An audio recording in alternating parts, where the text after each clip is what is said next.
What's up, my guys and geeks? We all know Lucius Malfoy as the wizard with incredibly luscious locks of hair. You lost me, my servant! The master manipulator who Draco can always count on. I want father to hear about this! And possibly the most incompetent Death Eater in Voldemort's entire army. You know, you really should learn to tell the difference between dreams and reality. I mean, not only does Lucius fail to rid the school of Muggleborns in Chamber of Secrets, but he also loses the prophecy in the Battle of the Department of Mysteries to a bunch of high schoolers. Pity? Baby.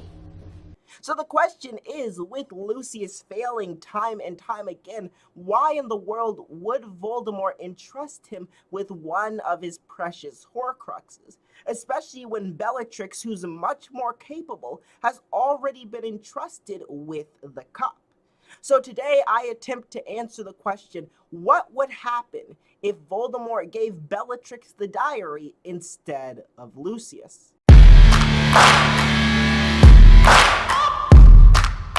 Before we get into this video, be sure to comment down below what your thoughts are. What do you think about this theory? And if you go on to enjoy this video, be sure to give it a thumbs up, subscribe, and hit that notifications bell for more awesome Geek Space content.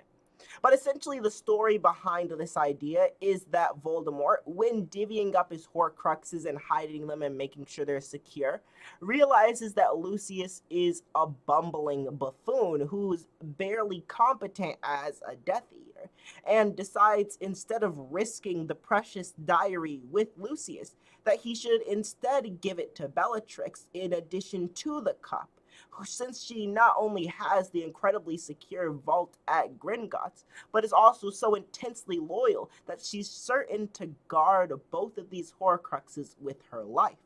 And so Voldemort, like he does with Lucius in the main story, tells Bellatrix that the diary will somehow be able to open the Chamber of Secrets and rid Hogwarts of all Muggle-born students. But he doesn't tell her that the cup or the diary are Horcruxes or contain a part of his soul. But after Voldemort's downfall, Bellatrix, who's already secured both items within her vault, still goes with Rabastin and Rodolphus and Barty Crouch Jr. to attack the Longbottoms, cursing them and taking away their memories and minds, and then subsequently getting caught and sentenced to prison in Azkaban. And events really pick up in the second year of Harry's time at Hogwarts, because Voldemort still tries in Harry's first year to possess Quirrell and get the Philosopher's Stone, all to no avail, leaving the stage set for Harry's second year of schooling. Events pick up over the summer, where since Dobby has no reason to interfere with Harry's life and Lucius isn't plotting anything at the moment, Harry receives his letters like normal from Ron, Hermione, and Hagrid. But Dobby had to come. Dobby has to protect Harry Potter, to warn him. And he also receives the invitation to stay with the Weasleys at the Burrow during the summer. Now, Vernon Dursley is extremely conflicted. On one hand, he certainly doesn't want Harry off hanging out with his wizarding buddies, but he also can't deny that this is an opportunity to get the boy out of the house for months, and also ensure that there's no way he can mess up that sweet, sweet deal with Mr. Mason in the middle of the summer. I'll be in my bedroom, making no noise and pretending that I don't exist. So Vernon reluctantly agrees to allow Harry to go stay with the Weasleys, and as a result, he ends up signing that deal with Mr. Mason, and the Dursleys end up getting a vacation house in Majorca. But the real interesting part is that Harry gets to go and spend the entire summer with the Weasleys at the Burrow, where he has a wonderful time, and while Arthur Weasley does still enchant the Flying Fort Anglia, it doesn't play nearly as significant a role in this part of the story, since there's no need for it to be used at any point. Events really pick up when Harry and the Weasleys go to Diagon Alley on the same day as usual to get their Hogwarts supplies. And as per the normal story, Gilderoy Lockhart is there signing copies of Magical Me at Flourish and Blots, And Lucius Malfoy is making some incredibly shady sales in Borgin and Burks. Now, normally during the main story, Arthur Weasley is working with the Ministry and conducting a lot of raids on wizarding homes, attempting to find and confiscate dark artifacts and objects, and there's no reason why that would change in this version of events. But normally, Malfoy, in an attempt to alleviate pressure and discredit the Weasleys, slips the diary into Ginny Weasley's schoolbooks, so that when Ginny gets caught opening the Chamber of Secrets, the entire Weasley family will be discredited and Arthur's policies will be forgotten. So now Malfoy has to think and come up with a plan to get this pressure off his back and to make the Weasleys look terrible. And so he realizes that not only is the incredibly famous Gilderoy Lockhart teaching at Hogwarts this year, but he's also very publicly going to be available at Flourish and Blotts when he's doing his book signing. Gilderoy Lockhart. So Lucius seizes this opportunity when he's at Diagon Alley anyway, and places Lockhart under the Imperious Curse. He knows that Fred and George are notorious for being pranksters, and that they're often experimenting with potentially dangerous wizarding objects. So his plan is to use Lockhart as his puppet, to frame the Weasleys for a series of disastrous pranks that endanger the fellow students at Hogwarts, before ultimately culminating in some sort of horrible accident for the famous Gilderoy Lockhart. So he sends Lockhart to school and makes sure Draco is aware of the plan, just in case any troubleshooting is necessary. You'll be next, mudbloods. Lockhart shows up for classes like normal and begins teaching to incredible effectiveness.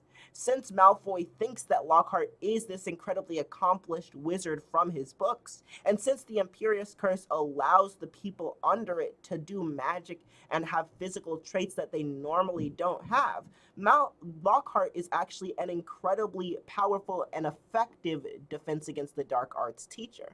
But if you don't mind me saying, it was pretty obvious what you're about to do. This doesn't raise many red flags for anybody, since they all also think that Lockhart is this incredibly accomplished and skilled wizard, but there is Albus Dumbledore. Now, even in the main story, we're given a reason to believe that Dumbledore knows that Lockhart is a fraud from the very beginning. And so, when Dumbledore notices this oddly much more capable Lockhart, he tells Professor Snape to keep an eye on the new defense against the dark arts teacher. Now, of course, Snape is getting quite tired by this point of being told by Dumbledore to keep watching these new defense against the dark arts teachers, but he's Dumbledore's man through and through, and so all throughout the year he's closely keeping an eye on Lockhart for anything suspicious. Always.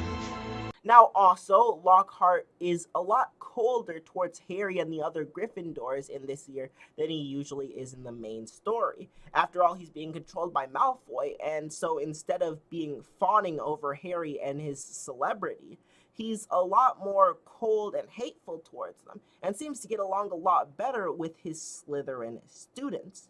But shortly after the start of term, mysterious happenings begin going on at Hogwarts. Mrs. Norris is found cursed terribly, and soon numbers and numbers of students are being attacked and afflicted with horrible curses that seem to be the result of pranks gone wrong.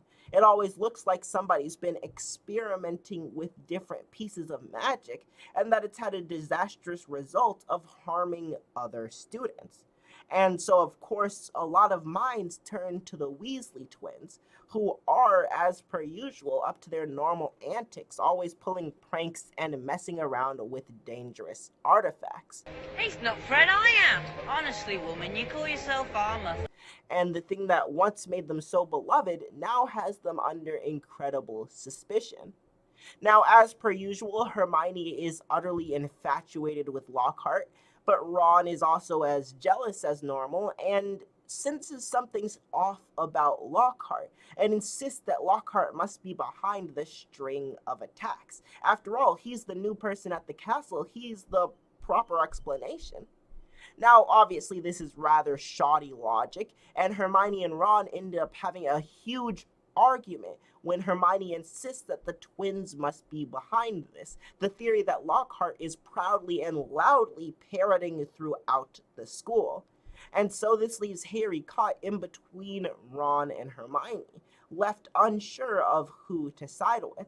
But except for that nagging feeling in his instincts that Draco Malfoy is somehow involved. You'll be next, mudbloods. Malfoy seems to be awfully smug and confident about these attacks on Muggle-born students in the school, and he seems to be awfully close with the somewhat suspicious Professor Lockhart. So Harry and Ron resolve to keep a close eye on Lockhart, while Hermione insists that the twins are up to something and refuses to talk to either of them. Now Dumbledore, ever the master manipulator behind the scenes, instructs Professor Snape to teach a lesson to the second years about Polyjuice Potion. He gives no other context, but Snape agrees, of course, and teaches a lesson about Polyjuice Potion. And this gives Harry an idea. If he has the chance to impersonate Draco, then he can sneak into Professor Lockhart's office and talk to him and try to figure out what's going on. Is Lockhart actually behind this? How thick could you get? He brings the idea to Ron, who's incredibly enthusiastic, but they both know they'll never be able to make this potion without Hermione's help. She's the best at potions after all. So they go to Hermione and she proposes a deal. She'll agree to help them with this Polyjuice Potion. She's certain that Professor Lockhart is innocent, so what does it matter? As long as Ron agrees to interrogate the twins about whether they're involved in all these accidents, and Harry uses his invisibility cloak to search the twins' room and trunks for anything suspicious. And so they agree, and while Ron distracts the twins in the common room with a discussion, Harry sneaks up to their dorm room and searches for any sign that they're behind these attacks, all to no avail. Over the following weeks, more and more attacks are carried out against Muggle-born students in the school, and tensions are incredibly high. The trio rushes to finish their Polyjuice Potion, worrying more than ever that either the twins or Lockhart are going to make a very dangerous next move. Eventually, finally, they're able to finish the Polyjuice Potion, and while Harry does have to suffer through getting a detention for getting into a tussle with Malfoy, it's all worth it when he's able to come away with one of Draco's hairs. Harry's Polyjuice Potion is brewed up and he transforms into Draco Malfoy, and then goes to Professor Lockhart's office in an effort to talk to him and hopefully trick him into revealing some key information. However, when he gets there, Professor Lockhart is not in the office. But when Harry searches through his main office behind the Defense Against the Dark Arts room, he discovers a piece of parchment with a list of a lot of Muggle-born students, or students who seem to be strong friends with Muggle-borns. And a lot of the names are scratched off, and the next name on the list is Ginny Weasley. Ginny Weasley? It turns out that Lucius's plan was even more devious than anybody could have suspected, although Harry at this point has no idea about Lucius being involved. It appears that Lockhart intends to horribly strike a blow against the Weasley family, driving a wedge between the twins and the rest of the family by leaving Ginny in some sort of disastrous accident. Harry races to Ron and Hermione, and they quickly come up with a plan. They convince Ginny to send another love note to Harry. Obviously, she's already sent the one on Valentine's Day at the beginning of the year, with the entire event that Lockhart is conjured up. But this time, Ron convinces her to help them again, because even though she's shy, he tells her that this will help Harry, and so she reluctantly agrees. Harry makes sure that he's in a public place where Lockhart is close by to overhear when this love note is delivered, with a proposal of a secret meeting between Ginny and Harry. Sure enough, Lockhart overhears and immediately rushes away to prepare for this final magnificent attack. And so that evening, Harry, Ron, and Hermione lie in wait inside the designated meeting place, while Ginny is safely up in the Gryffindor common room. Don't worry, he will. He will come. And so, when Lockhart arrives, planning to horribly harm Harry and Ginny and frame the Weasley twins for this final devastating attack, the trio instead confront him and they begin to do battle. Lockhart quickly gains the upper hand since he's an accomplished wizard and they're second years with minimal experience. But eventually, the trio all band together, and just as Lockhart is attempting to cast the Obliviate Curse at them, they all cast Expelliarmus at the same time, blasting Lockhart back, disarming him, and leaving him unconscious and crumpled on the floor. Obliviate! Shortly thereafter, Professor Snape arrives, having gone by Lockhart's office to check on him and noticing his absence. Snape takes the trio and Lockhart to Dumbledore's office, but they pass by Draco Malfoy as they're doing it. Malfoy quickly runs back to the Slytherin common room and informs his father, who lifts the Imperious Curse from Lockhart at the last second, ensuring that there's no trace of the magic and nothing can be traced back to him. Dumbledore interrogates Lockhart for a brief time, but is able to surmise very quickly that Professor Lockhart knows nothing about what's going on, nor does he seem to remember anything since his signing at Flourish and Blotts. Dumbledore dismisses Professor Lockhart and then talks to the trio, and explains that Professor Lockhart appears to have been placed under the Imperious Curse, and has been manipulated by somebody else. Who, they may never know, although Dumbledore is already beginning to form his own suspicions. And so the trio leave, having successfully stopped the attempts to destroy Hogwarts and discredit the Weasley family, but uncertain about who was behind this terrible attack and why. But that wraps up part 1 of this interesting story of what would happen if Voldemort gave the diary to Bellatrix.